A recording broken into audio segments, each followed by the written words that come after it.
أعوذ بالله من الشيطان الرجيم. بسم الله الرحمن الرحيم. وإذ نادى ربك موسى أن ائت القوم الظالمين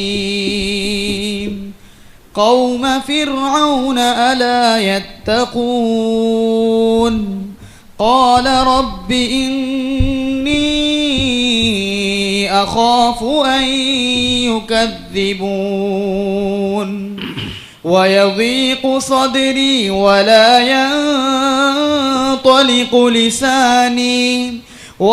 ينطلق لساني فأرسل إلى هارون ولهم علي ذنب فأخاف أن يقتلون قال كلا فاذهبا بآياتنا إنا معكم مستمعون فأتيا فرعون فقولا إنا رسول رب العالمين أن أرسل معنا بني إسرائيل قال ألم نربك فينا وليدا ولبثت فينا من عمرك سنين وفعلت فعلتك التي فعلت وأنت من الكافرين قال فعلتها إذا وأنا من الضالين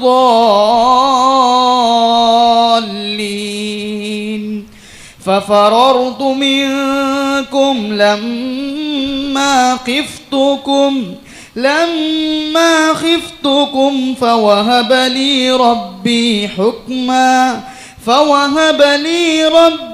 حكما وجعلني من المرسلين وتلك نعمة تمنها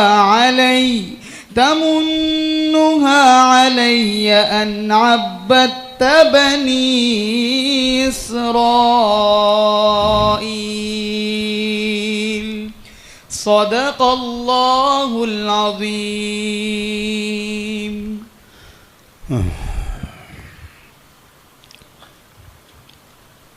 السلام عليكم ورحمة الله.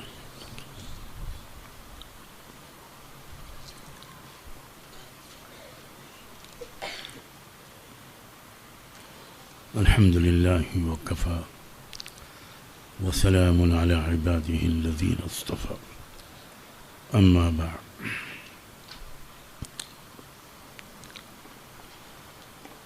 یہ سورہ شعراء کی آیت نمبر 10 سے اور آیت نمبر 22 تک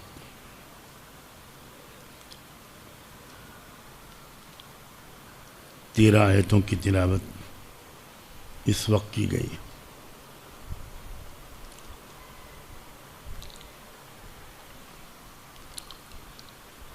قرآن مجید کا ایک بہت بڑا احسان یہ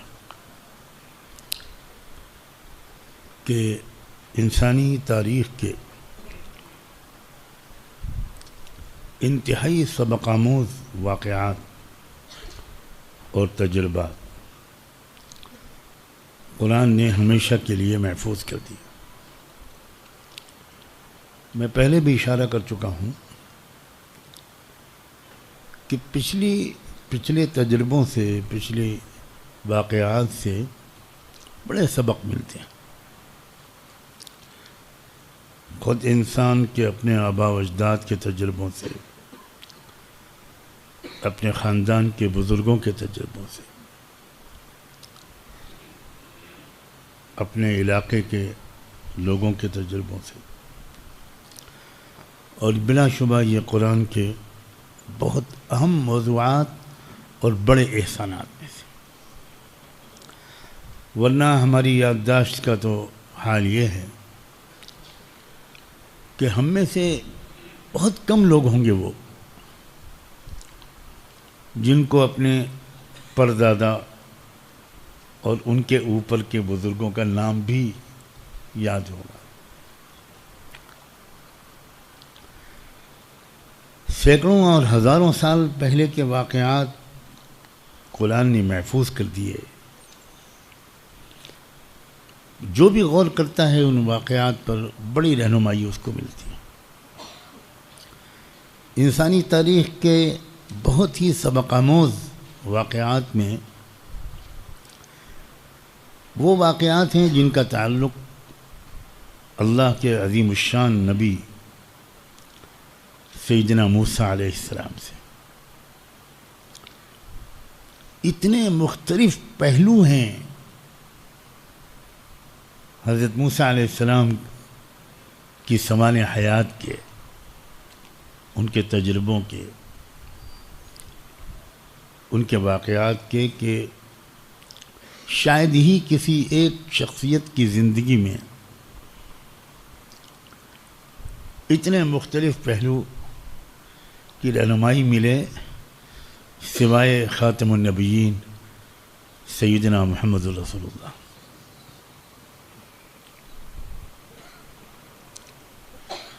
جس طرح اللہ کے رسول کی زندگی کے مختلف دور گزرے، یتیمی کا بچپنا، اس گود سے اس گود، اس گود سے اس گود، اس پناہ سے اس پناہ،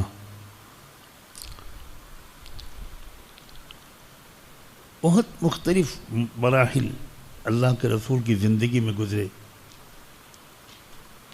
غربت، ایسی غربت کہ اللہ ایک مہینہ گھر میں چولہا نہیں جلتا، پیٹ پہ پتھر باندھنے پڑتے کئی دن کے فاقے کی وجہ سے.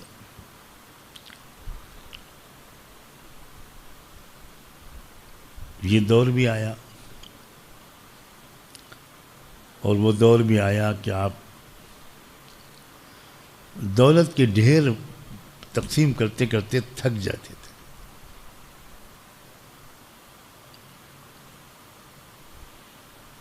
وہ دور بھی آیا کہ بڑی بڑی سلطنتوں کے بادشاہ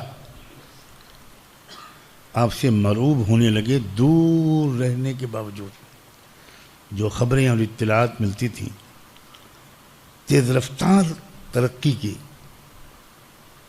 اللہ کے رسول کی طاقت میں جو ایک گھنٹے میں اضافہ ہو رہا تھا کہ بڑی بڑی طاقتیں بھی گھبرانے لگی تھیں.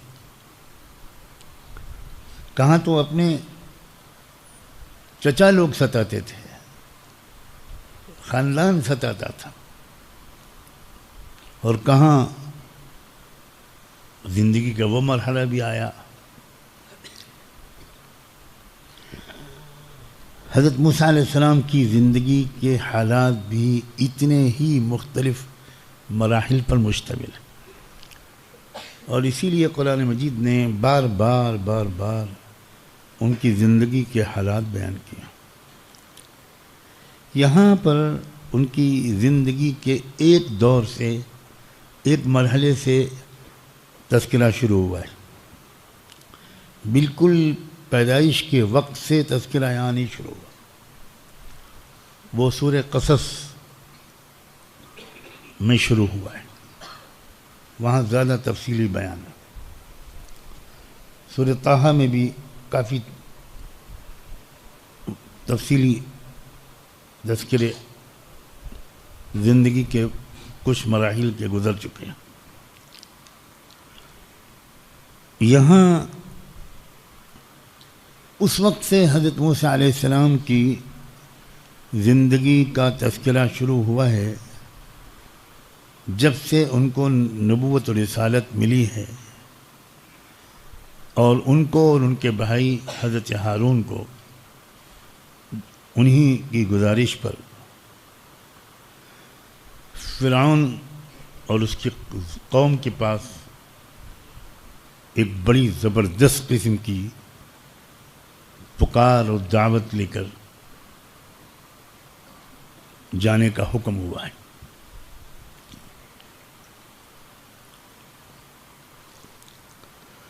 اور یہ ان کی زندگی کے واقعات کا یہاں اس صورت میں بیان وہاں تک ہوا ہے جہاں تک کہ اللہ نے فرعون کے ظلم اور تکبر کی سزا کے طور پر اس کو اور اس کی پوری فوج کو غرق آب کر کے ہلاک کر دیا. اور مقصد وہی ہے جو مسلسل یاد دلایا جا رہا ہے. سب سے پہلے رسول اللہ صلی اللہ علیہ وسلم کو تسلی و تسکین. کیا آپ فکر نہ کریں، اگر آپ کے دشمنوں کا بھی وہی رویہ رہا جو اس وقت ہے اور جو فرعون کا تھا، تو ان کا انجام بھی وہی ہوگا جو اس کا ہوا. آپ مطمئن رہیں. جس طرح فرعون اپنی پوری طاقت کے باوجود موسیٰ علیہ السلام کو نقصان نہیں پہنچا سکا، اسی طرح یہ لوگ بھی آپ کو نقصان نہیں پہنچا سکے.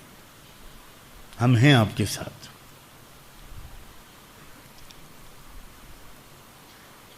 ان جو آیات پڑھی گئی ہیں ان کا ترجمہ،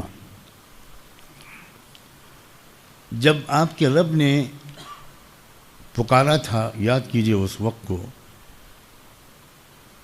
جب آپ کے رب نے موسیٰ کو پکار کر کہا تھا کہ جاؤ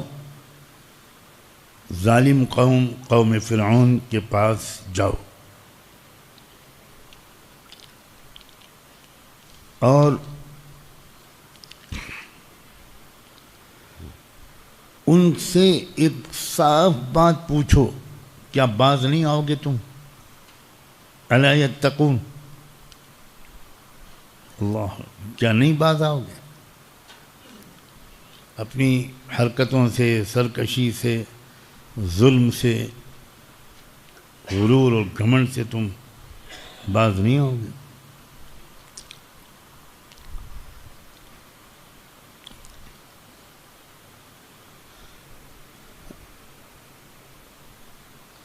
گئے موسیٰ علیہ السلام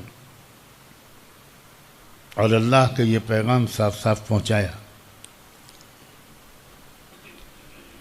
کہیں پر موسیٰ علیہ السلام کی بات کو ذرا تفصیل سے قرآن نے بیان کیا، کہیں ایسا اشارہ کر دیا ہے کہ ہماری سمجھ میں بات آ جائے.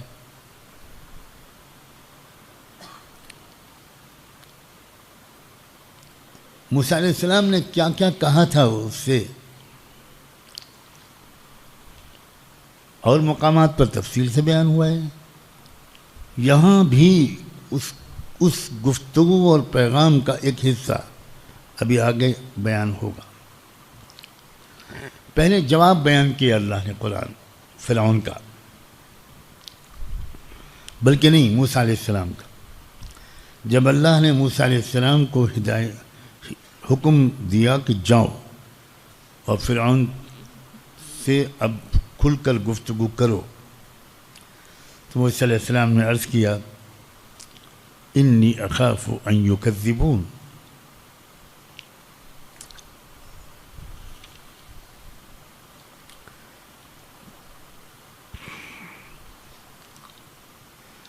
اے میرے رب،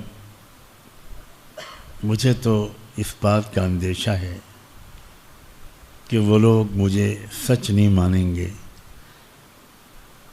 جھوٹا مدعی نبوت کہیں گے، میری بات کو جھٹلائیں گے.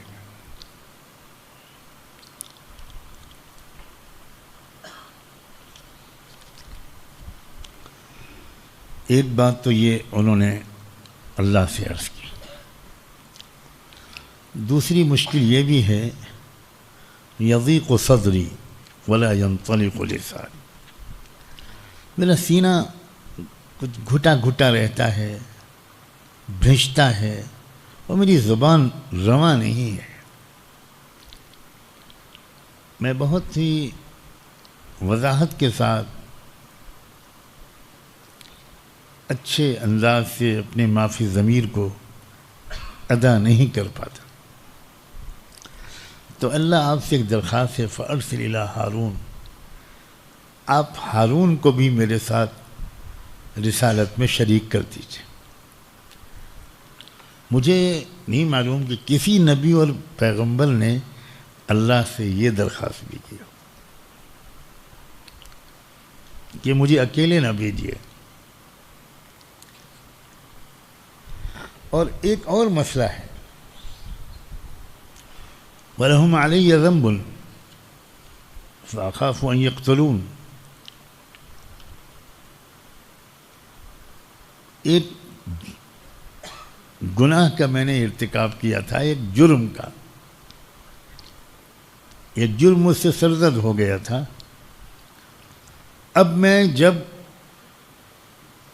فرعون کے پاس جاؤں گا تب تو وہ کہے گا یہ سب باتیں چھوڑو، تم تو مرڈر کے کیس کے ملزم ہو، بلکہ مجرم ہو، تو مجھے سزائے موت دے دیں گے۔ یاد ہوگا کہ موسیٰ علیہ السلام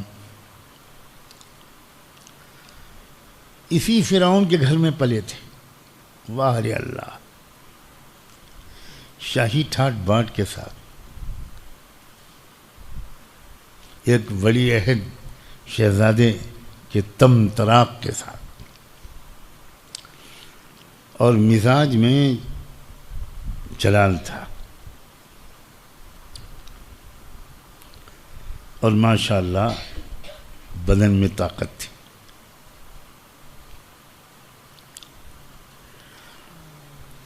اور وہ کوئی غلط بات دیکھ نہیں سکتے تھے۔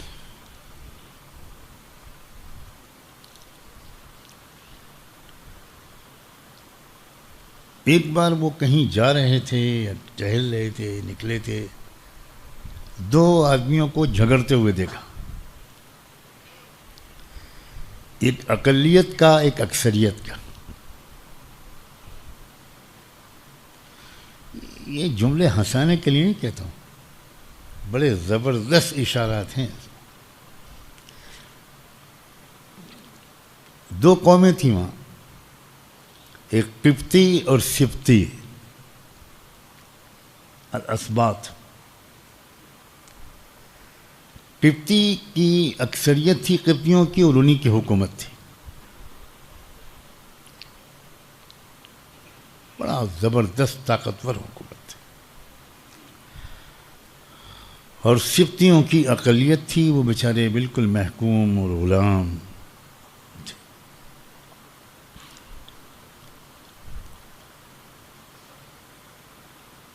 ظالم حکومتیں اپنی اقلیتوں کا جو حشر کرتی ہیں، وہی حشر فرعونی قبطی نسلی حکومت نے، ریسسٹ رجیم نے اپنی پسماندہ اقلیت کا کر رکھا تھا۔ موسیٰ علیہ السلام نے دیکھا کہ اقلیت کا آدمی اکثریت والے آدمی کے ہاتھ سے پٹ رہا ہے، تو موسیٰ علیہ السلام ظلم نہیں دیکھ سکتے تھے۔ وہ بھیجے گئے تھے انصاف کے نظام کو قائم کرنے کے لیے، اور مظلوموں کو ظلم سے چھٹکارا دلانے کے لیے۔ جو انسان مظلوم کا درد رکھتا ہے، وہی اللہ کی توفیق سے مظلوموں کو ظلم سے چھٹکارا بھی دلا سکتا ہے۔ جس میں کوئی احساس ہی نہیں ہے، وہ اپنی دنیا اور اپنے دین میں مست ہے۔ میں صرف اپنی دنیا کا لفظ نہیں بول رہا ہوں، عام طور سے واعظین میرے طرح دنیا دار نہیں ہوتے، تو وہ دنیا کا لفظ ساتھ میں نہیں ملاتے۔ اسلام بالکل ہمیں نہیں سکھاتا کہ ہم صرف دوسروں کے دین کی فکر کریں، قطعاً نہیں سکھاتا۔ یقینی طور پر اسلام یہ سکھاتا ہے کہ ہم دوسروں کی آخرت کی بھی فکر کریں، دوسروں کی دنیا کی بھی فکر کریں، نہ اپنے اوپر ظلم برداشت کریں نہ کسی اور پر ظلم برداشت کریں۔ یہ مزاج بناتا ہے اسلام جو عرصے سے ہمارے اندر سے یہاں مفقود ہو گیا۔ موسیٰ علیہ السلام کا یہ مزاج تھا، نہ وہ ظلم کرتے تھے نہ ظلم ہوتا ہوا دیکھ سکتے تھے۔ چنانچہ انہوں نے دیکھا کہ ایک کمزور شخص پر، ان کی اپنی قوم کے ایک کمزور فرد پر ایک اکثریتی طبقے کا انسان زیادتی کر رہا ہے،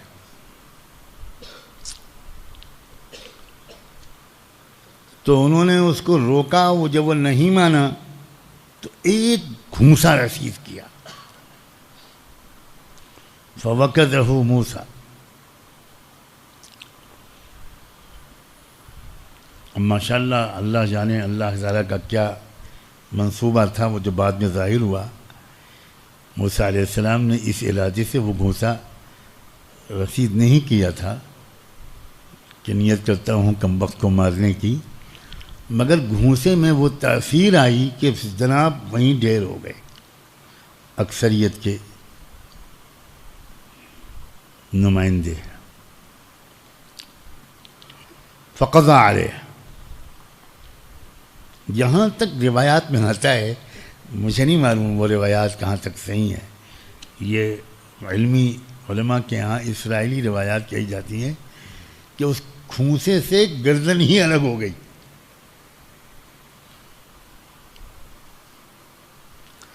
اقلیت والوں کو اس طاقت کی ضرورت ہوتی ہے۔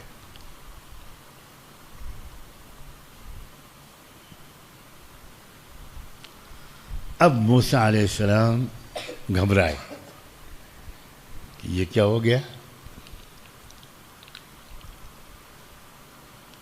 وہ سمجھ گیا کہ اب یہاں رکنا ٹھیک نہیں۔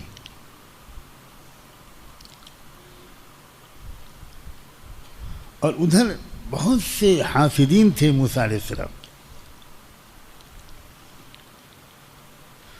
جو بار بار فرعون سے کہتے تھے کہ آپ کیا کر رہے ہیں سرکار، ذل سبحانی جہاں بنا، یہ آپ اس لڑکے کو یہاں پال رہے ہیں، یہ تو فلاں قوم کا فرد ہے، یہ آپ کی ناک میں دم کرے گا، اس کو آپ یہاں پال رہے ہیں۔ اب یہاں تو تفصیل کا موقع نہیں ہے، مگر یہ اشارہ کرنا ضروری ہے کہ آخر فرعون کو ہوا کیا تھا کہ وہ اس قوم کا جس کو وہ برسہ برس سے، بلکہ اس کے خاندانی حکومت نے اس قوم کو اچھوت بنا رکھا تھا، ذلیل بنا رکھا تھا، غلام بنا رکھا تھا، اس کو تو چھونے کو تیار نہیں تھا۔ یہ ہوا کیا کہ وہ فرعون اس قوم کے ایک گمنام بچے کو پال رہا تھا اپنے گھر میں۔ پہلی بات تو یہ ہے کہ یہ ہوتا ہے اللہ کا منصوبہ، اللہ کی قدرت کیا ہے، جس کے ذریعے انقلاب برپا کروانا ہے اس کو اسی ظالم بادشاہ کے محل میں شہزادہ بنا کر اسی کے خرچے سے ولی عہد کی طرح پلوا کر دکھایا اللہ نے، اور اس کا ذریعہ کیا بنا؟ حسب معمول فرعون کی بیگم۔ جن کو تجربہ ہے وہ صرف حسب معمول پر مسکرائے، جن کو تجربہ نہیں ہے عسیٰ ان یکون قریبا۔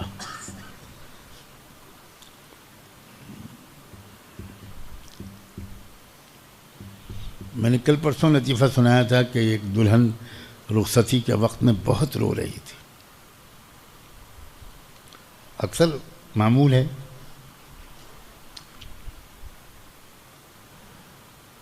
اور سہیلیاں بہت خاموش کر رہی تھیں, بیٹو کیوں رو رہی ہو, یہ تو خوشی کا موقع ہے وغیرہ وغیرہ. تو کوئی سمجھدار تجربے کار تھا, اس نے کہا کہ رونے دو, یہ بس یہ آج رات تک کا اس کا رونا ہے, کل سے اس کے شوہر کے رونے کی باری شروع ہو رہی.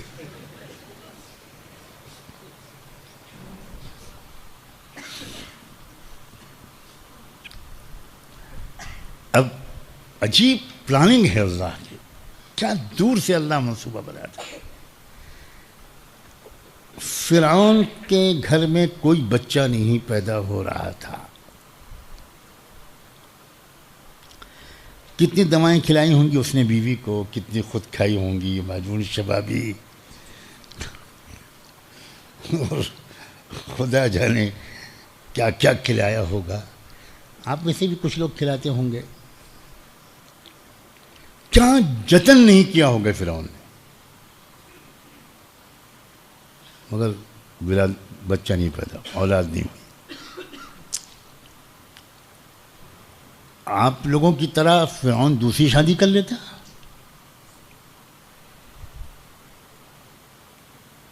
مگر اس کو اپنی بیوی سے اتنی محبت تھی کہ وہ یہ رسک لینے پر تیار نہیں تھا. انتظار کر رہا ہوگا, کسی دوا کا اثر ہوگا, کسی تعویذ کا اثر ہوگا. اس بیچ میں فرعون اپنی ملکہ کے ساتھ ساحل پر بیٹھا ہوا نظارہ کر رہا تھا. تفریح کا وقت تھا. ایک باکس پانی میں تیرتا ہوا نظر آیا. فرعون نے حکم دیا اپنی محافظوں کو, عملے کو, کہ دیکھو اس باکس میں کیا ہے. باکس کھولا تو اس کے اندر ایک بچہ تھا, ننھا منھا بچہ.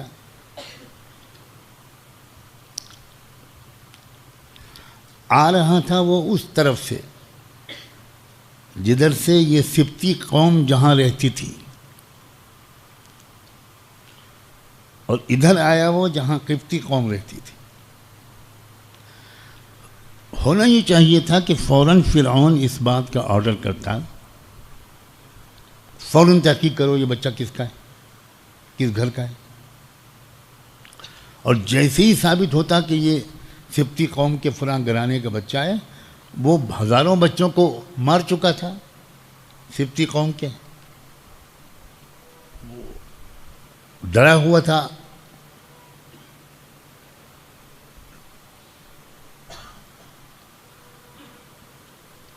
اس کو جو بتایا گیا تھا اس کے جیوتشیوں کے ذریعے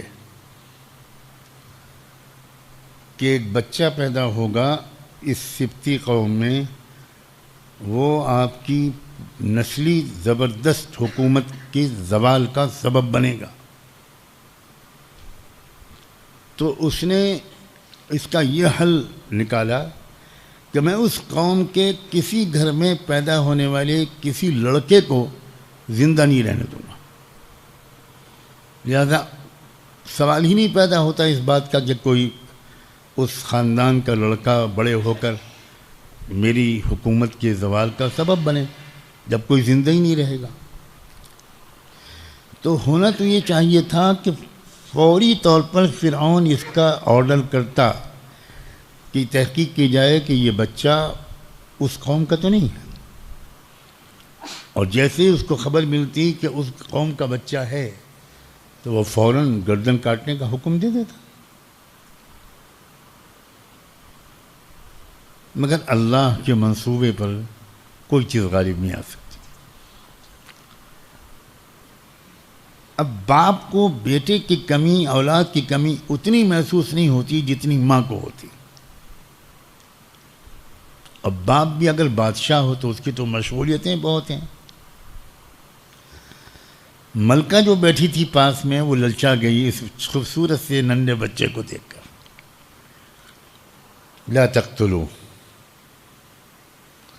سب سے پہلے اس نے ہز میجسٹی مسٹر فرعون سے، اپنے شوہر سے یہ درخواست کی کہ دیکھیے آپ اس پر ہاتھ نہ اٹھائیے، اس بچے کو نہیں مروائیے گا، میں اس کو اپنا بیٹا بناؤں گی، بچہ پیدا نہیں ہو رہا میں کیا کروں، میں اسی کو ایڈاپٹ کر لوں گی، یہی میرا بچے کے طور پر ہم لوگ اس کو پالیں گے، ہماری آپ کی آنکھوں کی ٹھنڈک بنے گا، قرۃ عین لی ولک۔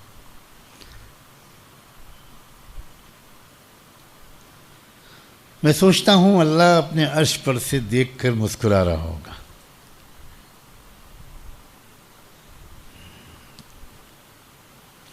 اب مسئلہ یہ ہے کہ دنیا بھر کی مطالبوں کو فرعون مسترد کر سکتا تھا، مگر بیگم کی فرمائش کو نہیں ٹال سکتا۔ جتنا بڑا آدمی ہوتا ہے اتنا ہی اپنی جورو کا غلام ہوتا ہے۔ اسی لیے تبلیغ والے جو پرانے سمجھدار ہوا کرتے تھے وہ بڑے لوگوں کو سیدھے راستے پر لانے کے لیے ان کی بیگم کو مستورات کے اجتماع میں جوڑتے تھے۔ ادخلوا البیوت من ابوابها، یہ کسی کے نہیں مانیں گے مگر وہاں مانیں گے۔ جب بیوی کہے گی نماز پڑھنے جائیے، جس بیگم جی بالکل سمعنا واطعنا۔ چنانچہ اللہ نے بیگم سے کہلوایا فرعون کو۔ اب فرعون بات نہیں ٹال سکا، ٹھیک ہے آپ کہہ رہی ہیں سر آنکھوں پر۔ لہٰذا فرعون نے حکم دے دیا کہ بچے کو فوراً سرکاری اعزاز و اکرام کے ساتھ ولی عہد کی طرح، شہزادے کی طرح محل میں اس کی پرورش ہو۔ واہ اللہ!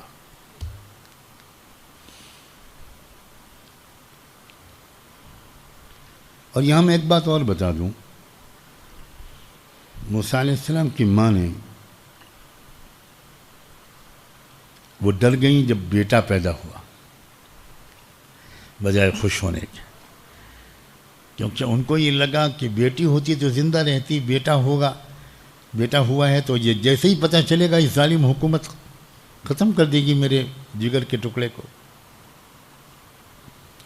اس وقت اللہ تعالیٰ نے موسیٰ علیہ السلام کی ماں کے دل میں یہ خیال ڈالا، پکا ارادہ ڈالا، یا کوئی پیغام ان کو کسی طریقے سے ملا، وَأَوْحَيْنَا إِلَىٰ أُمِّ مُوسَىٰ، کہ تم اطمینان سے اس بچے کو دودھ پلاؤ، جب تم کو کچھ ڈر لگے کہ کچھ تحقیقات کے لیے لوگ آ رہے ہیں،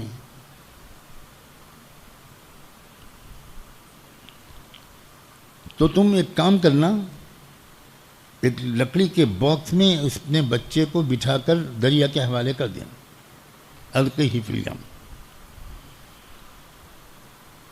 ولا تخافی ولا تحزنی، بالکل مت گھبراؤ، ہم تم سے 2 وعدے کرتے ہیں، انا رادوہ الیک وجاعلوہ من المرسلین، اس بچے کو ہم تم تک واپس پہنچا کر رہیں گے، اور دوسرا وعدہ یہ کرتے ہیں کہ صرف واپس نہیں پہنچائیں گے، آگے چل کر تمہارے اس بچے کو ہم وقت کا رسول بنائیں گے۔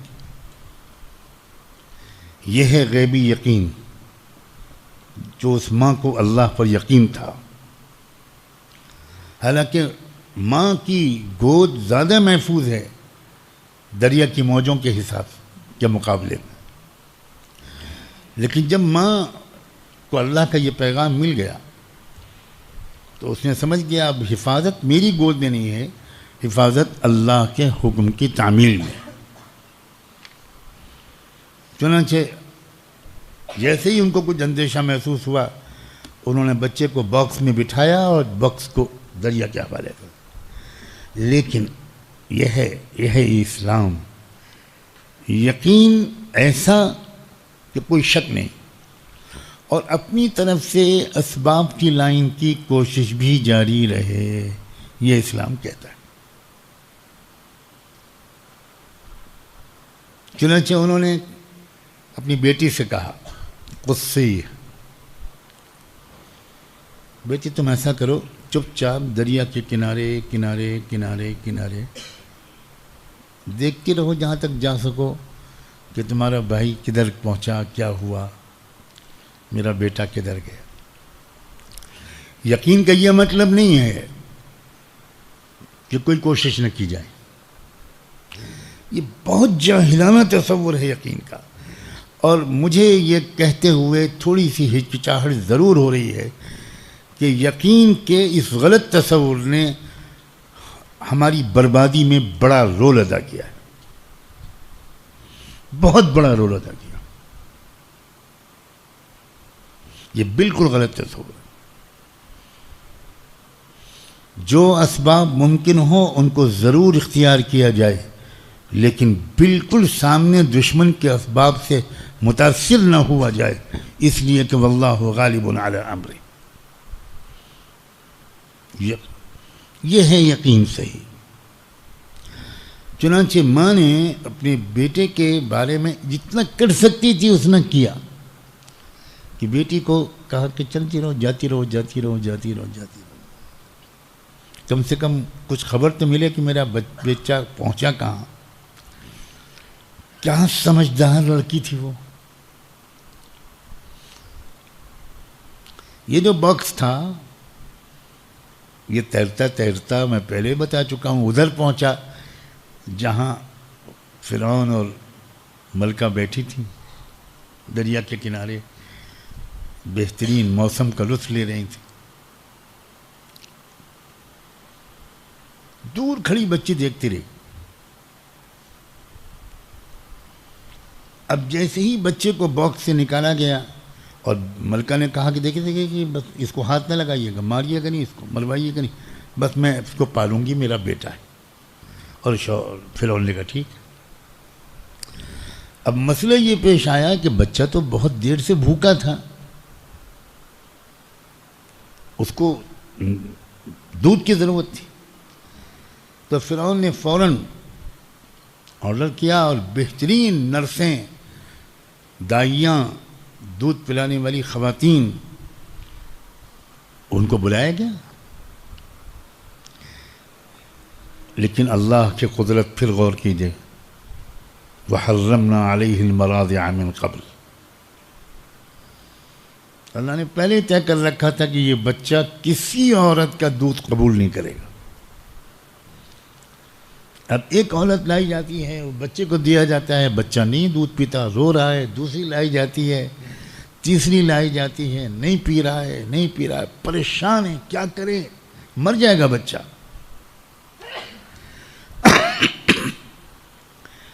اب موسیٰ علیہ السلام کی جو بہن ہے وہ بچی، وہ قریب آتی ہے، سامنے آتی ہے، اور یہ کہتی ہے کہ اگر آپ اجازت دیں تو میں ایک ایسے گھر کا پتہ بتاؤں جہاں رہنے والی خاتون آپ کے لیے اس بچے کو پال لے گی۔ یکفلونہ لکم هل ادلکم علی اہل بیت یکفلونہ لکم، یہ لکم بہت اہم ہے۔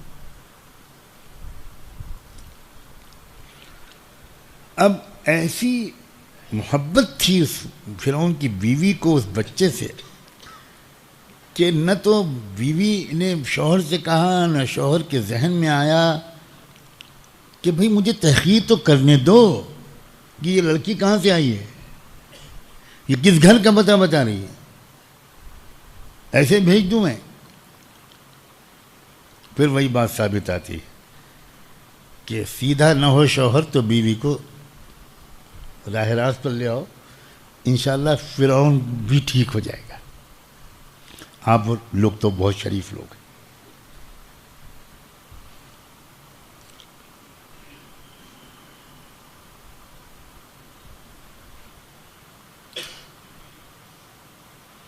کیا ذہین لڑکی تھی وہ، کیا سمجھدار لڑکی تھی۔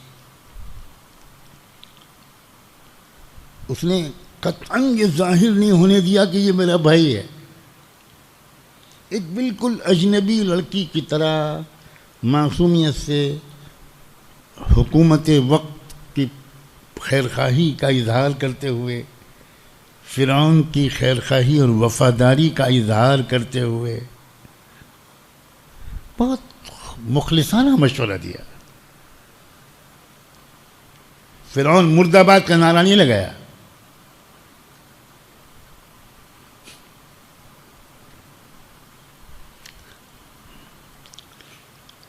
اور فرعون اور کی بیوی کی بھی ایسی عقل اللہ نے ماری کہ نہ بچے کے بارے میں تحقیق کی تھی، نہ بچے کے بہن کے بارے میں کوئی آرڈر کیا کہ ادھر آؤ، تم کہاں سے آئی ہو، کس محلے میں رہتی ہو، کہاں سے آئی ہو، کس کی بیٹی ہو۔ اس وقت تو یہ تھا کہ بچہ وقت مر جائے گا، تحقیق وقت چھوڑو، کہاں ہے، کون سی عورت، یعنی میں لے کے جاتی ہوں، میں خود لے کے جاتی ہوں، آپ کسی کو بھیجیے، میں اس گھر تک پہنچاؤں گی، اگر دودھ لے لیا تو وہیں پل جائے گا، آپ کے لیے پلے گا، بچہ آپ کی امانت ہے۔ واہ بھائی واہ، کیا سمجھدار لڑکی۔ اب میں آپ لوگوں پر کیا تبصرہ کروں، اگر ماشاءاللہ آپ کی بیٹی ہوتی، ارے میرا بھائی ہے یہ پپو، یہ گڈو، ارے یہ میرا بالکل سیریس، انتہائی مخلص، انتہائی سنجیدہ، حکومت کی انتہائی وفادار، ذل سبحانی کی خیر خواہ۔ یہ ہے ڈپلومیسی، یہ ہے حکمت، یہ ہے حالات سے نبٹنے کا سلیقہ جو ایک چھوٹی بچی نے بڈھوں کو سکھا دیا۔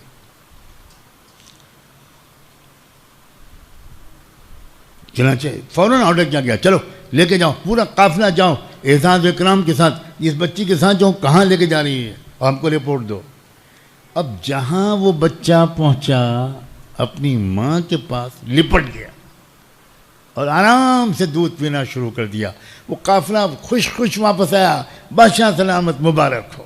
بالکل بچے نے اس عورت کو قبول کر لیا، بالکل کوئی مسئلہ ہی نہیں ہے۔ بالکل بادشاہ نے کہا کہ بہت اچھی بات ہے، وہ میرے محل کا فلاں حصہ جو ہے وہ صاف کرو، 7 اسٹار، اور اس عورت سے کہو کہ یہاں رہے گی، وہ پورے سرکاری اعزاز و اکرام کے ساتھ۔ اب موسیٰ کی ماں کے ساتھ سیکورٹی ٹیم چلتی ہوگی۔ مزہ آ گیا۔ اللہ کی قدرت، اللہ اکبر، اللہ اکبر۔ جب اللہ تعالیٰ کوئی چیز چاہتا ہے نا تو اس کے لیے ایسے اسباب بناتا ہے جو کسی کے ذہن میں آ ہی نہیں سکتے۔ اب موسیٰ علیہ السلام اس کر و فر میں، اس اعزاز و اکرام میں پلے تو ان کی نازک مزاجی اور بڑھ گئی، ظاہر ہے، اور اللہ کو ان سے کام لینا ہے ایک ایسی قوم میں جو صدیوں سے غلام ہے۔ اور ابھی میں شاید عرض کروں کہ غلامی کے کیا اثرات ہوتے ہیں۔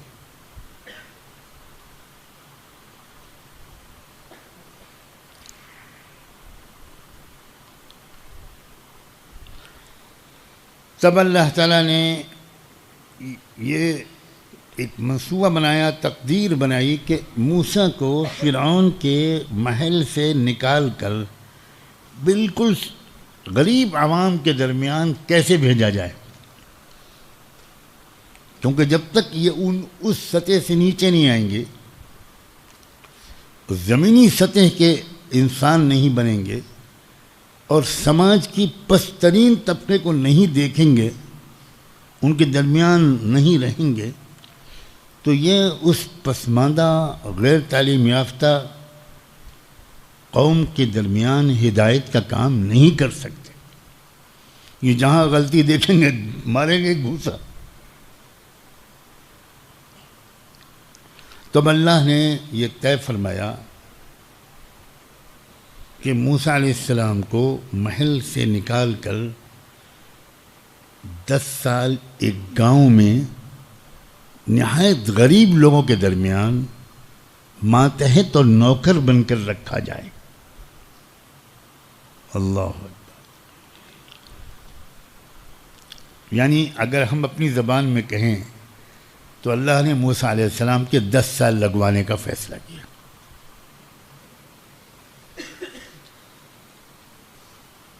ہمارے لیے 1 سال مشکل ہوتا ہے اور اللہ نے تشکیل کی موسیٰ علیہ السلام.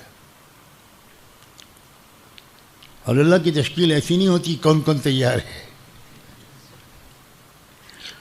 اس میں تو پرانوں کی مکاری بھی ہوتی ہے، اس لیے کہ جو کھڑا ہو جاتا ہے نام لکھنے کے لیے اس کا نام کوئی نہیں لکھ پاتا. اور یہ میں نے ترکیب بتائی ہے بالکل فری. جب بھی کسی اجتماع میں بیٹھو بیان ختم ہونے سے پہلے کھڑے ہو جاؤ کاپی قلم لے کر، اس لیے تم تو بچ گئے. ہاں بھائی فرماؤ کون کون تیار ہے 4 مہینے کے لیے، بچ گئے. اب آپ دوسروں کے نام لکھ رہے ہو، آپ کا کام کون لکھے گا سوائے اس کی کہ وہاں میرا جیسا کوئی بیٹھا ہو تو میں فوراً کندھے پہ ہاتھ رکھوں گا، ماشاء اللہ اب بھائی خالد تیار ہے اللہ کے راستے. وفوق کل ذی علم علیم. ہر پرانے کا بھی کوئی باپ ہوتا ہے.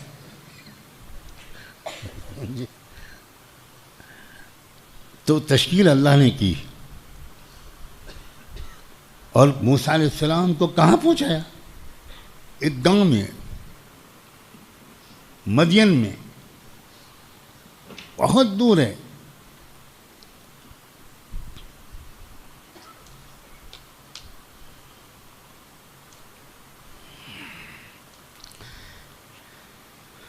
اب کیسے پہنچائیں؟ اس کا سبب کیا ہو؟ موسیٰ علیہ السلام کی تشکیل کرنے کی کون ہمت کر سکتا ہے؟ تب اللہ نے یہ ترکیب نکالی کہ ایک آدمی کی موت ان کے گھونسے سے لکھ دی. گھونسے کی وجہ سے موت نہیں آئی، موت کی وجہ سے گھونسا پڑا. بہت اہم بات ہے جو میں کہہ رہا ہوں. گھونسے کی وجہ سے موت بالکل نہیں آئی. ان کی موت لکھی تھی گھونسے سے. اب وہ ایسی جگہ پڑ گیا ہوگا، یہ کراٹے والے جانتے ہیں جن کو بہت کچھ سکھایا جاتا ہے، اور یہ بھی اگر اچھا ٹیچر ہے تو یہ بھی سکھاتا ہے کہ فلاں جگہ مکہ نہ مارنا، فلاں گردن کی فلاں رگ پر نس پر اگر لات پڑ گئی تو پھر گئے. اب اللہ نے مقدر کیا تھا اس لیے وہ مر گیا. اب موسیٰ علیہ السلام بھاگے وہاں سے، کیونکہ ان کو کسی نے آ کر خبر دی موسیٰ بھاگ جاؤ یہاں سے، ان الملأ یأتمرون بک، کابینہ میں تمہاری اوپر بحث ہو رہی ہے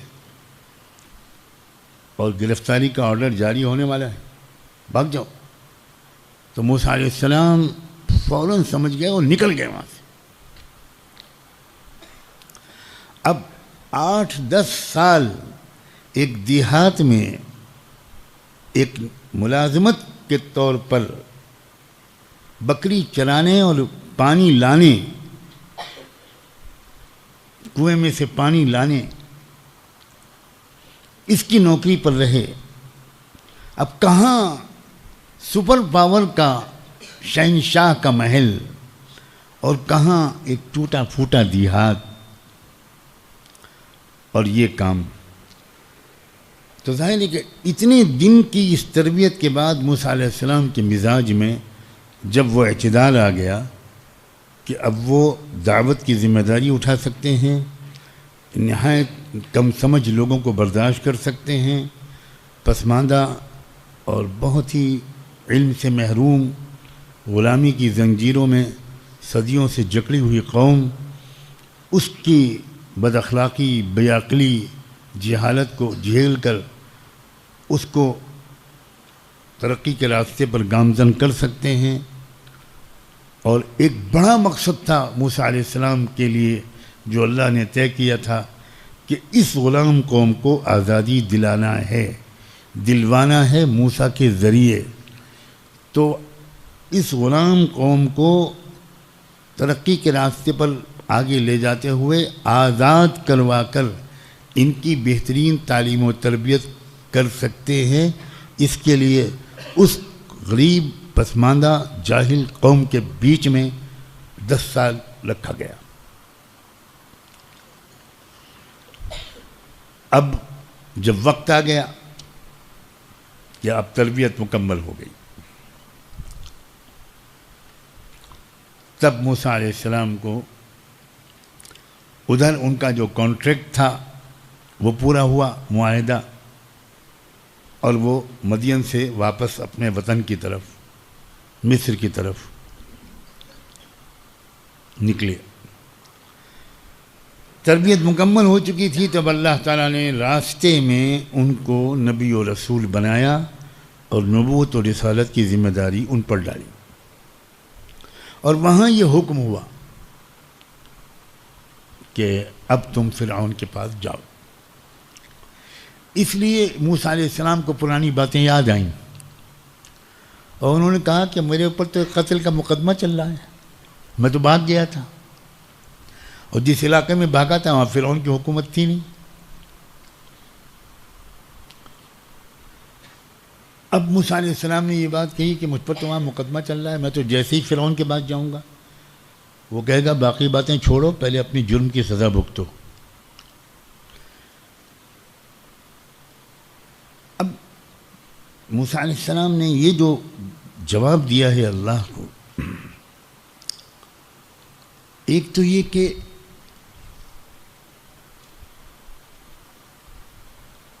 میرا یقین نہیں مانیں گے وہ لوگ. بہت عجیب اندیشہ ہے موسیٰ علیہ السلام، کیونکہ بچپن نوجوانی سب آنکھوں کے سامنے گزری ہے. تو بڑے بوڑھے جن کی گود میں کوئی پلا ہو اور اس کی عظمت کا ان بڑے بوڑھوں کی طرف سے اعتراف کرنا بہت مشکل ہوتا ہے. ہمارے نوجوان طلباء کسی بھی مدرسے سے جب چھٹی میں جاتے ہیں تو فوراً اپنے چچا، خالو، ماموں، پھپھا، دادا، نانا کو نصیحت کرنا شروع کرتے ہیں، اور وہ یہ سوچتے ہیں کل تک تو ہم اس کو گود میں لے کے پیشاب کراتے تھے، یہ جناب ہم کو نصیحت فرما رہے ہیں. جمعہ 8 دن کی پیدائش اور آئے ہیں نصیحت کرنا. یہ فطری بات ہے.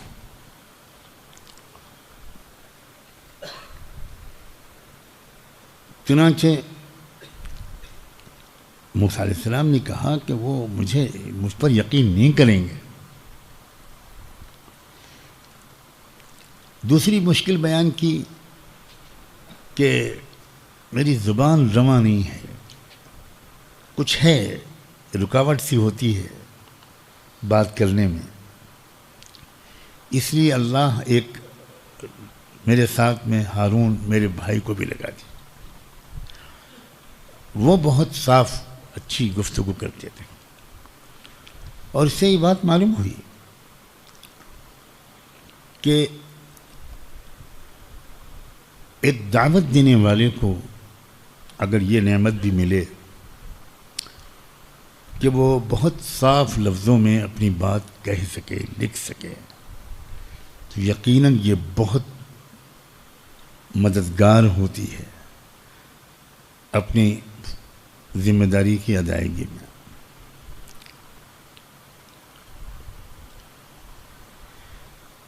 کسی کو یہ نعمت کم ملے یا نہ ملے، کم ملے، تو وہ گھبرائے نہیں.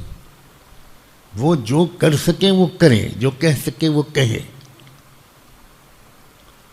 اللہ دلوں میں تاثیر ڈالنے والے. لیکن اس حقیقت کا انکار کرنا، اس کو نظر انداز کرنا، یہ بھی غلط ہے. کہ واقعی فصاحت بیانی، طلاقت لسانی، اچھی طرح اپنی بات کو ادا کرنا یہ بہت مددگار ہوتا ہے اللہ کے پیغام کو اللہ کے بندوں اور بندیوں تک پہنچانے میں۔ اس لیے تمام مدارس کے طلبہ کو خاص طور پر اس پر بھی ضرور محنت کرنی چاہیے کہ ان کا بولنے کا انداز بہتر سے بہتر ہو، شائستہ، مہذب اور فصیح زبان بولنے اور لکھنے کی ان کو قدرت ہو۔ بہت سے علاقے ہوتے ہیں جن کی اپنی مادری لب و لہجہ کچھ اور ہوتا ہے، اور وہ اس مادری لب و لہجے ہی میں بولتے ہیں، فطری بات ہے۔ لیکن اگر وہ عالم بن جائیں اور اللہ ان کو مقام نصیحت و دعوت دے دے تو انہیں ضرور چاہیے کہ وہ اپنی زبان کو بہتر بنائیں، اپنی روزمرہ کی بول چال کو صرف تقریر اور بیان کے وقت نہیں، اپنی آپسی بول چال کو بہتر بنائیں۔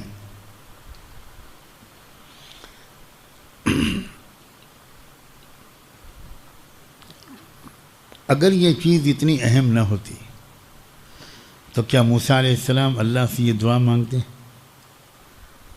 اپنی اس کمزوری کا رونا روتے؟ اس کو نظر انداز نہیں کرنا چاہیے۔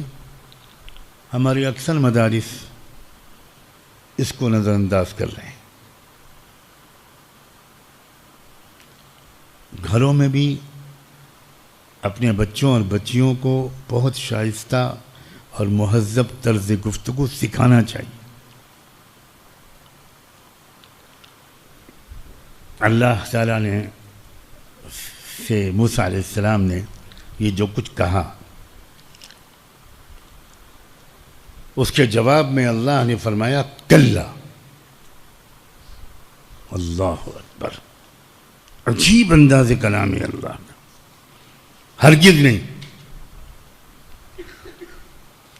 تم دونوں ہماری نشانیوں کے ساتھ جاؤ اور اطمینان رکھو ہم تمہارے ساتھ ہیں، سب کچھ سن رہے ہیں۔ انا معکم مستمعون، کہیں اور بھی فرمایا اننی معکما اسمع و ارى، میں تم دونوں کے ساتھ ہوں، میں سب کچھ سنتا رہوں گا، سب کچھ دیکھتا رہوں گا، گھبراؤ مت، ہم تمہارے ساتھ ہیں۔ فاتیا فرعون،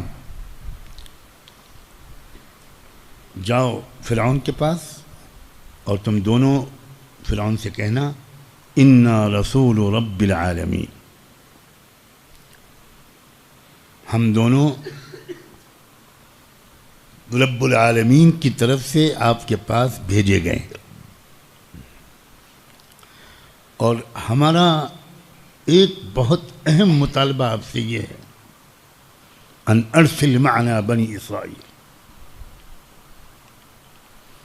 ہمارا مطالبہ آپ سے یہ ہے کہ آپ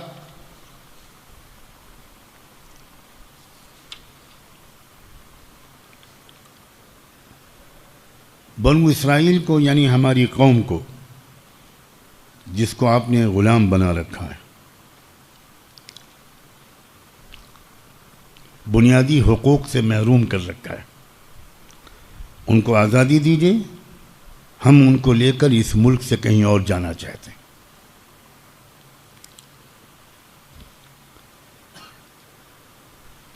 یہ نہیں بتایا کہ ہم کہاں جانا چاہتے ہیں،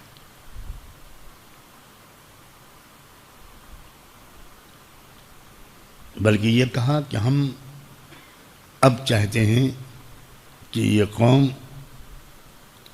اب اس کو ہم کہیں اور لے کر جائیں جہاں یہ آزادی کے ساتھ زندگی گزارے۔ میں آگے بڑھنے سے پہلے، چاہے مجھے یہیں پر آج روکنا پڑے، ایک بات ذرا تفصیل سے کہنا چاہتا ہوں، اگرچہ زیادہ تفصیل کا موقع اس میں سورہ قصص میں آئے گا، خدا کرے یہاں اور دور کہیں بیٹھ کر سننے والے اس مضمون کو بہت غور سے سنیں۔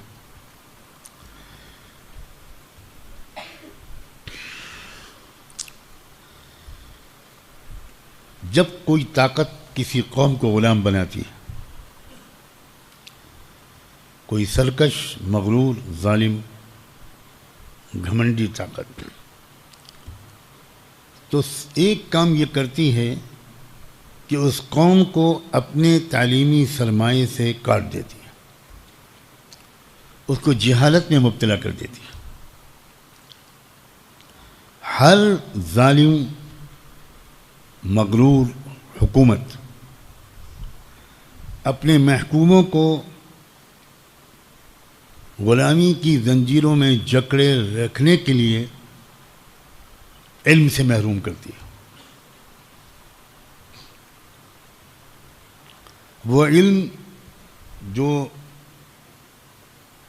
زمانے کی سمجھ پیدا کرے، شعور پیدا کرے، خود اعتمادی پیدا کرے، احساس کمتری سے نکالے، ہمیشہ ظالم و جابر اور قابض طاقتیں اپنی محکوم غلام قوموں کو علم سے محروم کرتی ہیں۔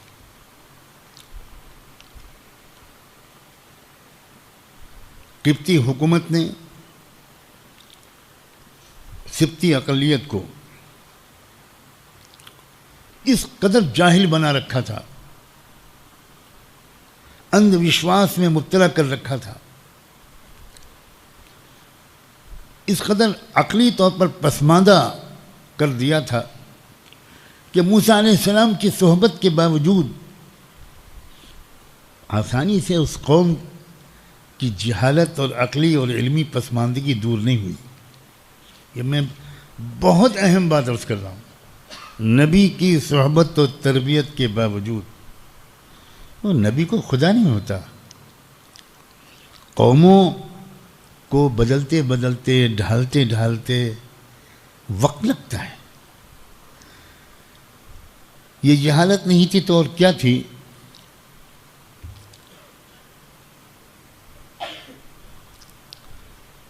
کہ انہوں نے جب قبطیوں کو دیکھا کہ وہ سونے چاندی کے بچڑے کو پوج رہے ہیں، تو نبی کی صحبت اور ایمان کے باوجود وہ نبی سے کہنے لگے اجعل لنا الہا کما لہم آلہہ۔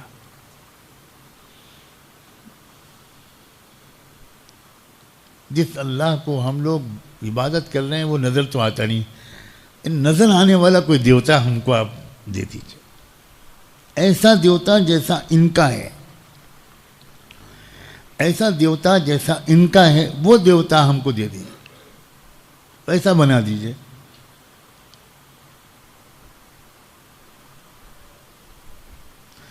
یہ عقلی پسماندگی ہے۔ جب بھی کوئی قوم غلامی کا شکار میں پھنستی ہے تو سب سے پہلے علمی اور عقلی طور پر وہ پسماندہ بنائی جاتی ہے۔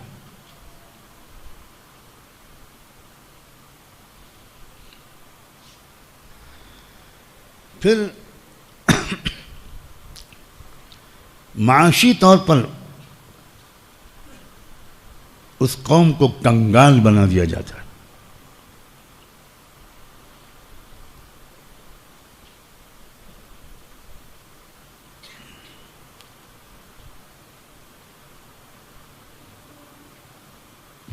غلامی کا لازمہ ہے معاشی پسماندگی۔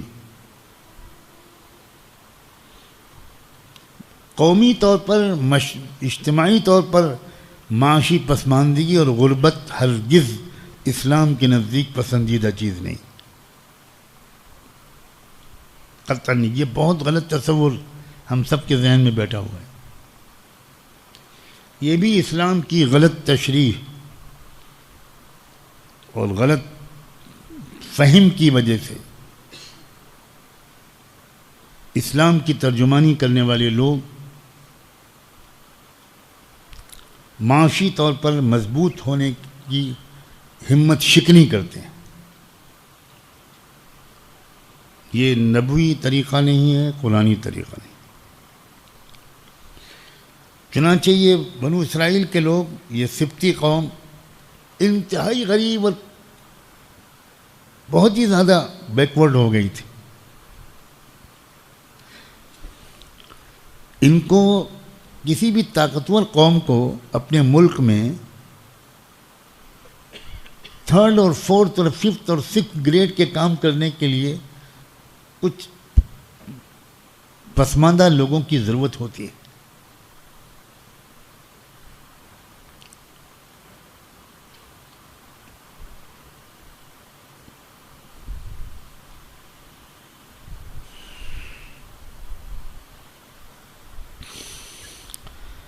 جو حاکم قوم ہوتی ہے، حکمراں قوم، رولنگ کلاس، اس کا کوئی فرد چپراسی نہیں بنتا، ڈرائیور نہیں بنتا، جوتے سینے والا نہیں بنتا، پینٹنگ کرنے والا نہیں بنتا، مزدوری کرنے والا نہیں بنتا. وہ تو حکمراں بنتے ہیں، جج بنتے ہیں، فوجی سپہ سالار، فوجی کمانڈر بنتے ہیں. بڑے عہدے ہمیشہ وہ جو حکمراں نسلی گھمنڈ میں چور قوم ہوتی ہے، وہ اپنے ہی لیے محفوظ رکھتی ہے، اور اس کو ضرورت ہوتی ہے کہ اس کے ملک میں کچھ ایسے لوگ بھی رہیں، اس لیے کہ یہ بہت بڑی تعداد میں ان پسماندہ اور اچھوت لوگوں کی ضرورت ہے. ان کے گھر کی صفائی کون کرے گا؟ ان کے برتن کون دھوئے گا؟ ان کی گاڑی کون دھوئے گا؟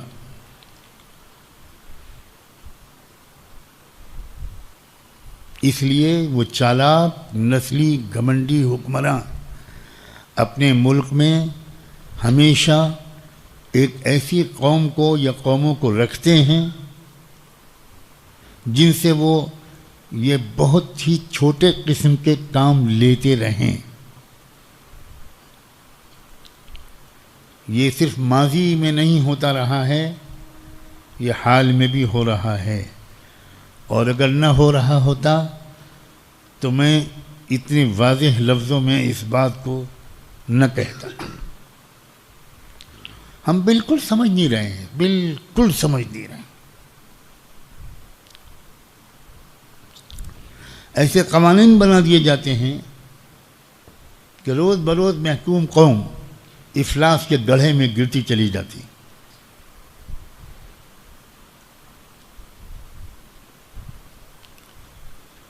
خلافت راشدہ کے دور میں مسلمان دنیا کی مالدار ترین قوم بنتے چلے گئے. اس پہلو پر واقعی توجہ نہیں دی جاتی، اور میں شاید بڑی گستاخی کر رہا ہوں، جسارت کر رہا ہوں کہ میں عام تصور کے خلاف، غلط فہمی کے خلاف بات کر رہا ہوں. اسلام نے پہلے لوگوں کو مقصد زندگی سمجھایا، مال و دولت کا اور وقت کا صحیح استعمال سکھایا،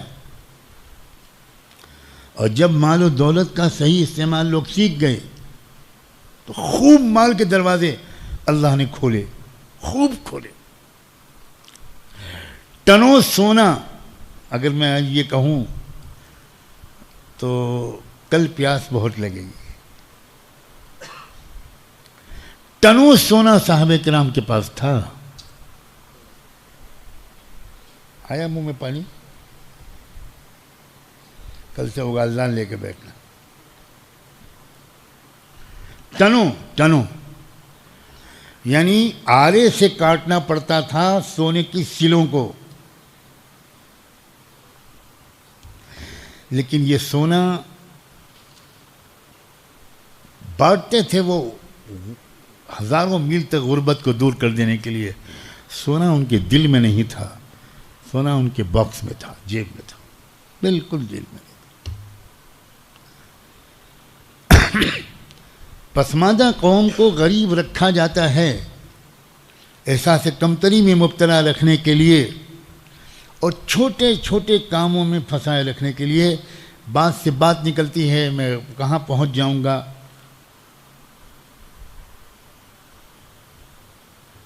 یہ جو ملک کی تقسیم کی مخالفت کی گئی تھی، اور بڑے مقدس لفظوں میں کچھ لوگ یہ کہتے تھے، کچھ شیروانی والے بھی اور کچھ دھوتی والے بھی، کہ مسلمان ہمارے بھائی ہیں، مسلمان کہیں نہیں جائیں گے، برابر کیا حقوق ہیں۔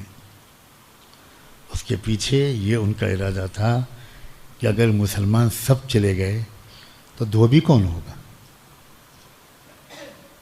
بڑھئی کون ہوگا، ہمارا ڈرائیور کون ہوگا، ہمارا نوکر کون ہوگا۔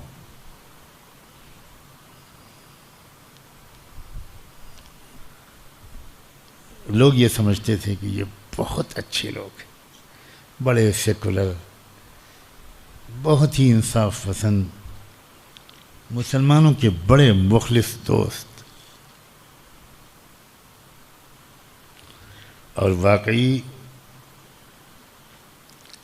آزادی سے پہلے، تقسیم سے پہلے، مسلمان دولت مندی میں اس ملک میں نمبر 1 پر تھے۔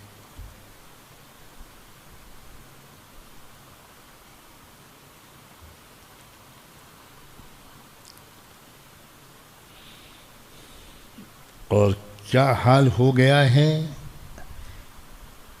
کہ سچر کمیٹی کی رپورٹ میں یہ آفیشلی ایک لمبے جائزے کے بعد لکھا گیا کہ بھارت کا مسلمان اب دلتوں سے کہیں زیادہ نیچے پہنچ چکا ہے۔ یہ پلاننگ کے تحت ہوا ہے، اور یہی وہی پلاننگ جو فرعونی پلاننگ تھی۔ فرعونی پلاننگ کے خلاف موسوی عزیمت کی ضرورت ہے۔ اور اب سمجھ میں آیا کہ یہ بھی نبیوں کا کام ہے۔ ان ارسل معنا بنی اسرائیل، میری قوم کو آزاد کرو، یہ نبیوں کا کام ہے، یہ نبیوں والی محنت ہے۔ موسیٰ علیہ السلام معاذ اللہ 7واں نمبر بول رہے تھے۔ ہم نے کیا سمجھا ہے نبیوں کے کام کا؟ لا حول ولا قوت الا باللہ۔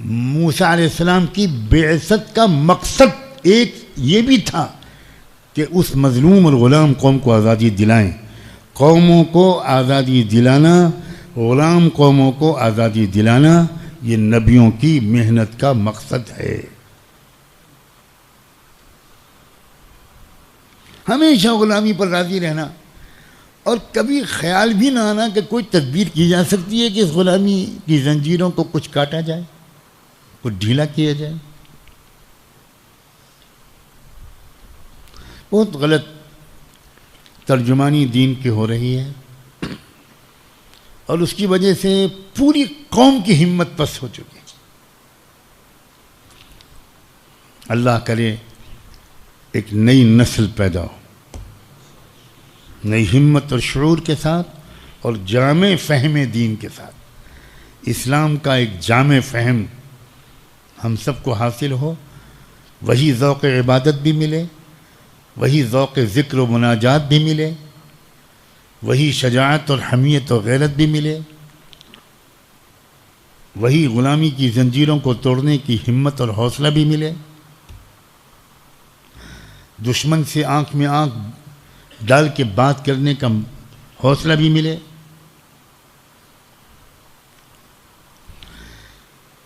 تیسری چیز علم اور معاش، میں نے 2 چیزوں کا ذکر کیا۔ علمی اور عقلی طور پر محکوم قوموں کو بالکل مفلس اور پسماندہ بنا دیا جاتا ہے۔ یہ ہمیشہ سے ظالم، گھمنڈی اور مغرور طاقتوں کا شیوا رہا ہے، اور تیسری چیز، سماجی حیثیت سے ان کو بالکل اچھوت بنا دیا جاتا ہے۔ اب دیکھیے کیا حالت ہے کہ آپ اگر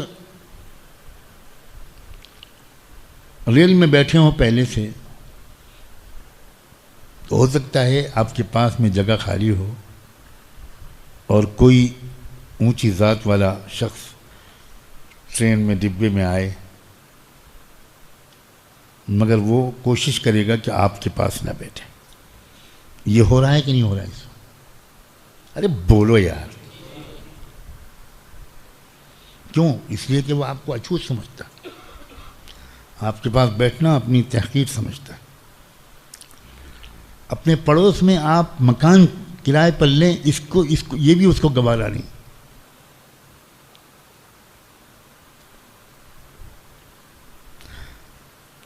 اور آپ اس کے پاس اگر بیٹھنے کی جسارت کریں تو اللہ جانے پھر آپ کے ساتھ کیا سلوک کرے گا وہ، اس لیے کہ وہ سماجی حیثیت سے آپ کو اچھوت سے بدتر سمجھتا ہے۔ یہ پلاننگ کے تحت ہوا ہے، خود بخود نہیں ہوا، تعلیمی نظام کے ذریعے ہوا۔ ٹیچروں نے جو بچوں کے ساتھ برتاؤ کیا، اس کی وجہ سے بچے کے ذہن میں بیٹھ گیا کہ یہ اچھوت ہے، یہ مسلمان ہے اس لیے اچھوت ہے۔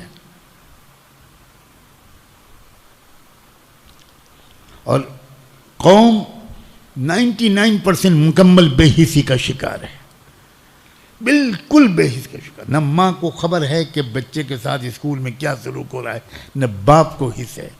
ذلیل رہو تم، بس کسی طرح تم پاس ہو جاؤ، ذلیل رہو۔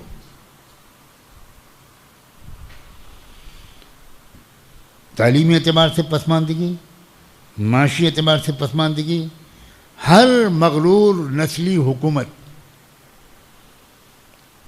یہ کرتی ہے۔ اور تیسرے، سماجی اعتبار سے اچھوت بنا دینا، یہ لازمی طور پر اس کی پالیسی ہوتا ہے۔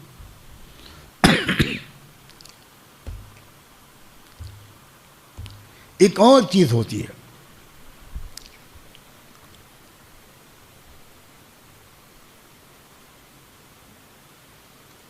وہ نسلی مغرور طاقت اپنے محکوم اچھوتوں کو بیرونی دنیا سے بالکل کاٹ دیتی ہے، بالکل کاٹ دیتی ہے۔ فرعون نے بنو اسرائیل کو اپنے ملک کے اندر باندھ رکھا تھا، کہیں جا نہیں سکتے تھے وہ، سرحدوں پر زبردست پہرے، باہر جانے کے لیے پاس سسٹم، ویزا سسٹم، اور وہ پاس اس اچھوت سبتی قوم کو ایشو نہیں ہوتے تھے، ورنہ موسیٰ علیہ السلام خاموشی سے لے کے نکل جاتے۔ فرعون سے کہنے کی کیا ضرورت تھی؟ کوئی پابندی لگا رکھی تھی فرعون نے؟ فرعون کی اجازت کے بغیر بنو اسرائیل کا کوئی ایک فرد، سبتی اقلیت کا کوئی ایک انسان ملک کی سرحد سے باہر نہیں جا سکتا۔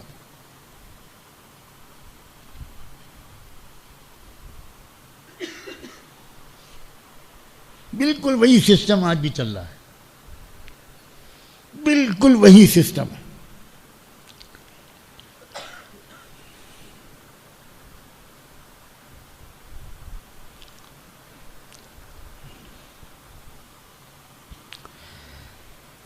موسیٰ علیہ السلام کو اللہ تعالیٰ نے یہ حکم کیوں دیا کہ قوم کو اس ملک سے نکالو؟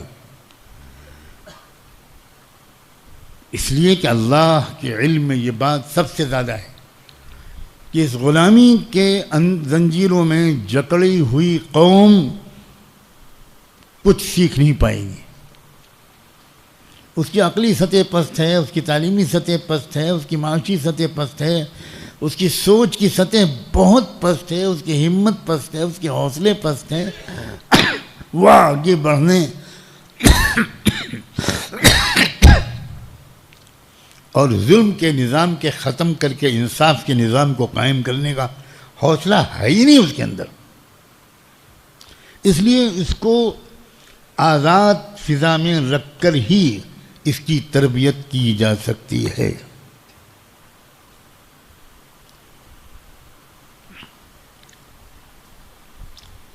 جیسے جیسے اس ظالم طاقتوں کو احساس ہو رہا ہے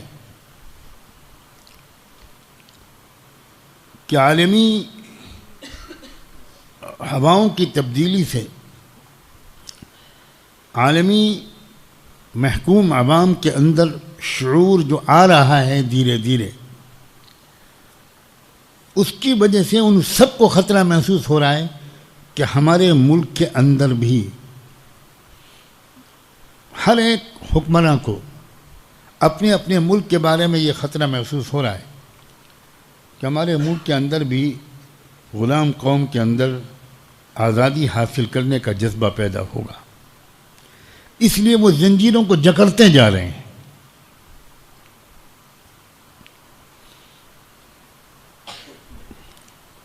وہ زیادہ سے زیادہ بے بسی کا احساس ہماری نفسیات میں گہرا کرتے چلے جا رہے ہیں. عجیب بے بسی کا احساس.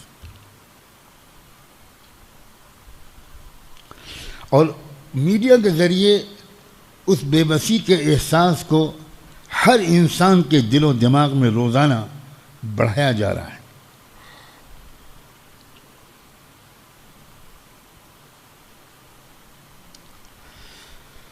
دنیا میں کچھ تبدیلیاں ایسی آ رہی ہیں جس سے خطرہ ہے لوگوں کو کہ ہر علاقے میں جہاں لوگوں کو غلام بنا رکھا گیا ہے، دھیرے دھیرے لوگوں کے اندر آزادی کی طلب بڑھے گی.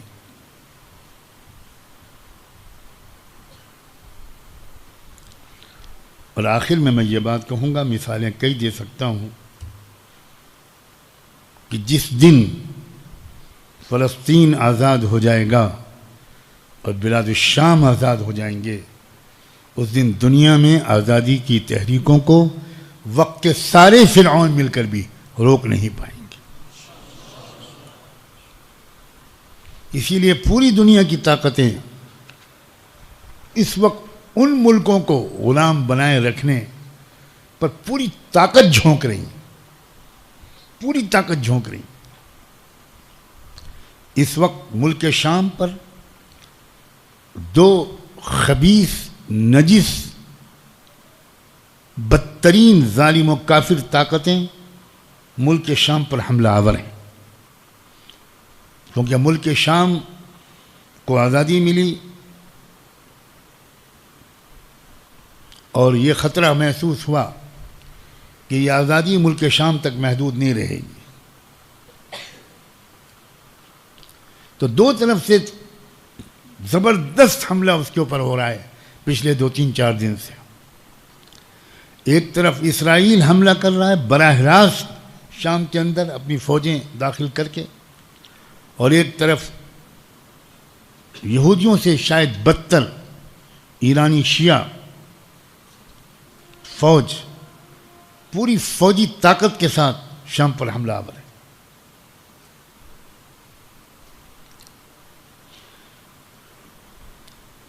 غفلت کی کوئی انتہا نہیں ہے ہماری کہ ہم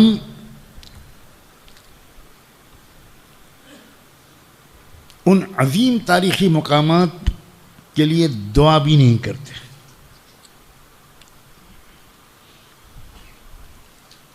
یہ جو ادنا ترین خدمت ہے، ہماری عورتیں تو بالکل ہی واقف نہیں، اور مرد بھی بہت کم واقف.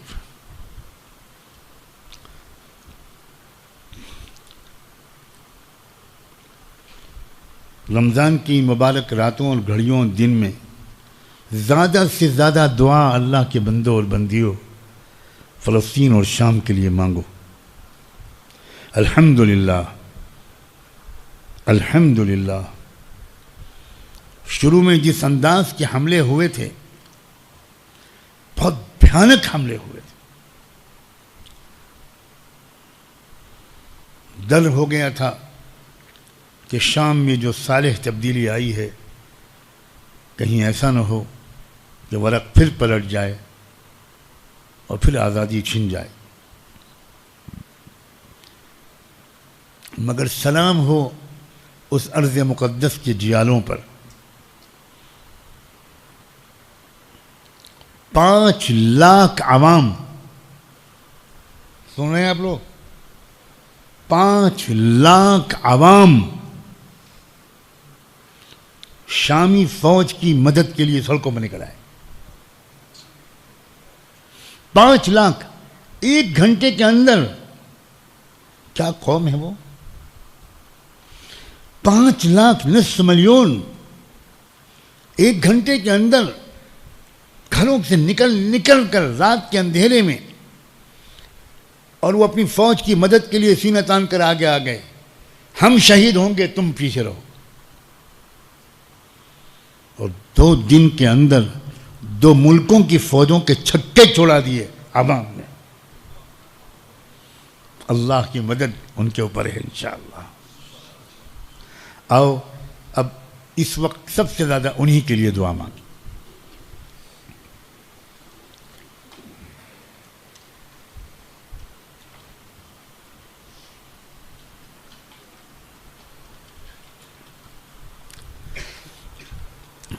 سبحان اللہ وبحمدہ سبحانک اللہم وبحمدک نشہد ان لا الہ الا انت نستغفرک ونتوب الیک نستغفرک ونتوب الیک نستغفرک ونتوب الیک اللہم اہدنا فیمن ہدیت اللہم اہدنا فیمن ہدیت وعافنا فیمن عافیت وتولنا فیمن تولیت وبارک لنا فیما اعطیت وقنا واصرف عنا برحمتك شر ما قضيت فإنك تقضي ولا يقضى عليك فإنك تقضي ولا يقضى عليك فإنك تقضي ولا يقضى عليك إنه لا يذل من واليت ولا يعز من عاديت تباركت ربنا وتعاليت نستغفرك ونتوب إليك نستغفرك ونتوب إليك اللهم انصر من نصر دين محمد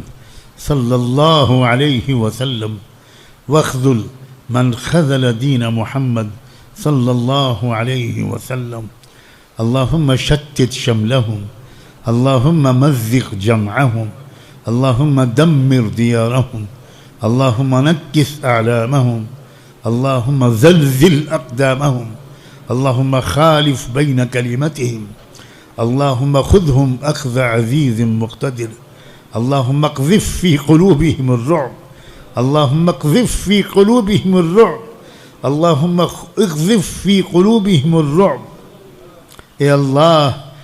اے اللہ مسجد اقصی کو آزاد کر دیجئے. اے اللہ بیت المقدس کو آزاد کر دیجئے. اے اللہ ہم ٹوٹے پھوٹے دور افتادہ ہندی مسلمانوں کا سلام ان جیالوں تک پہنچا دیجئے، ان نوجوانوں تک پہنچا دیجئے. اے اللہ ان مجاہدین تک پہنچا دیجئے، ان کے قائدین تک پہنچا دیجئے، ان کے بچوں تک پہنچا دیجئے، ان کی بچیوں تک پہنچا دیجئے، ان کے بوڑھوں تک پہنچا دیجئے. اس ارض مقدس کی ذرے ذرے تک ہمارا سلام محبت پہنچا دیجئے. اے اللہ وہ ارض شام جس کے بارے میں کیسے کیسے فضائل آپ کے محبوب نے بیان فرمائے ہیں، اے اللہ اس وقت پھر دشمنوں کے نرغے میں ہے. اے اللہ فتح مبین عطا فرما. اے اللہ نصر عزیز عطا فرما. اے اللہ فتح مبین عطا فرما. اے اللہ یہود اور یہودیوں کے جو مددگار اور انصار ہیں روایتی طور پر عبداللہ ابن سبا کی پیداوار، اے اللہ اسلام کے دشمن، اے اللہ سب کو نیست و نابود کر دیجئے. اے اللہ ذلیل و خوار کر دیجئے. اے اللہ ناکام کر دیجئے. اے اللہ اہل دمشق کو ہمارا سلام، اہل حلب کو ہمارا سلام، اہل حما کو ہمارا سلام، اہل حمص کو ہمارا سلام، اہل درعا کو ہمارا سلام، اہل ادلب کو ہمارا سلام، احمد الشرع کو ہمارا سلام، اللہ ان کے وزراء کو ہمارا سلام، ان کے انصار و مؤیدین کو ہمارا سلام۔ اللہم ایدہم بروح منک، اللہم ایدہم بروح منک، اللہم ایدہم بروح منک۔ اے اللہ غیبی طاقت سے ان کی مدد فرما، ان کے شہداء کی اللہ کو اعلیٰ اللہ شہداء صحابہ سے ان کی ملاقات کروا، اور اے اللہ جو زخمی ہیں اے اللہ ان کو شفایاب فرما، اور اے اللہ جو بچے یتیم ہو گئے ان کی کفالت کا بہترین بندوبست فرما۔ اے اللہ ہمیں ان سے سبق لینے کی توفیق عطا فرما، ان سے سبق لینے کی توفیق عطا فرما۔ اے رب کریم، اے اللہ ان سے راضی ہو جا، ان سے راضی ہو جا۔ اے اللہ ہمارے دل میں جو ان کی محبت ہے بے بسی کے اعتراف کے ساتھ، اس کو ہماری مغفرت کا بہانہ بنا دینا۔ اے اللہ ہم تو کچھ نہیں کر سکتے، کچھ نہیں کر سکتے، کچھ نہیں کر سکتے، کم سے کم ہمیں ان کے لیے دعا مانگنے کی توفیق عطا فرما۔ ہمارے معصوم بچے ان کے لیے دعائیں کریں، ہماری معصوم بچیاں ان کے لیے دعائیں کریں، افطار کے وقت میں ہم ان کے لیے دعائیں کریں، سحری کے وقت میں ہم ان کے لیے دعائیں کریں۔ اے اللہ اوابین پڑھ کے دعائیں کریں، تراویح پڑھ کے دعائیں کریں، اے اللہ دن میں دعائیں کریں، رات میں دعائیں کریں۔ اے اللہ ہم آرام سے سحری افطار کر رہے ہیں، بستروں پر سو رہے ہیں، اور اے اللہ لاشیں ہی لاشیں ہیں وہاں، 700 لوگ کل تک کی تعداد ہے، اللہ کل تک کی تعداد ہے۔ اے اللہ کب موقع ملے گا کہ ہم ان کے پیروں کو چومیں، ان کے پیروں کو دھو کر پئیں؟ اے اللہ کب موقع ملے گا؟ اے رب کریم، اے اللہ مظلوموں کو مجتمع فرما، اے اللہ مظلوموں کو مجتمع فرما، مظلوموں کو مجتمع فرما۔ اے اللہ جرأت موسوی عطا فرما، جرأت فاروقی عطا فرما۔ اے اللہ خالد بن ولید کی تلوار عطا فرما، حسان ابن ثابت کی شاعری عطا فرما، ابو عبیدہ ابن جراح کی قیادت نصیب فرما۔ اے اللہ کی قیادت نصیب فرما۔ اے رب کریم دن بدل دیجئے، رات بدل دیجئے، آج بدل دیجئے، کل بدل دیجئے، ظاہر بدل دیجئے، باطن بدل دیجئے۔ اے اللہ ظاہر بدل دیجئے، باطن بدل دیجئے۔ اے اللہ قرآن سے ہم کو چمٹا دیجئے، قرآن ہمارے دلوں پر اترنے لگے، قرآن مجید۔ اے اللہ ہر وقت ہم قرآن کے بارے میں سوچتے رہیں، قرآن مجید سے محبت عطا فرما، قرآن سے شغف نصیب فرما، اچھی تلاوت کی توفیق عطا فرما، اچھے حفظ کی توفیق عطا فرما، اچھی قرات کی توفیق عطا فرما، اور اچھے فہم قرآن کی سعادت نصیب فرما۔ اپنے محبوب کا صدقہ ہماری فقیروں کی دعائیں قبول فرما۔ اے اللہ یہ کہہ کر واپس نہ کیجیے گا گنہگاروں میں تمہاری نہیں سنوں گا۔ اے اللہ آپ نہیں سنیں گے تو کس سے کہیں اللہ؟ اور ہے کون دنیا میں؟ اللہ کوئی ہمارا نہیں ہے، اے اللہ کوئی ہمارا نہیں ہے۔ ہم نے آپ کا دامن چھوڑا تو سب نے ہم کو اپنی نگاہوں سے گرا دیا، ہم آپ کی طرف واپس آنا چاہتے ہیں۔ ہدنا الیک، اے اللہ ہم آپ کی طرف واپس آنا چاہتے ہیں۔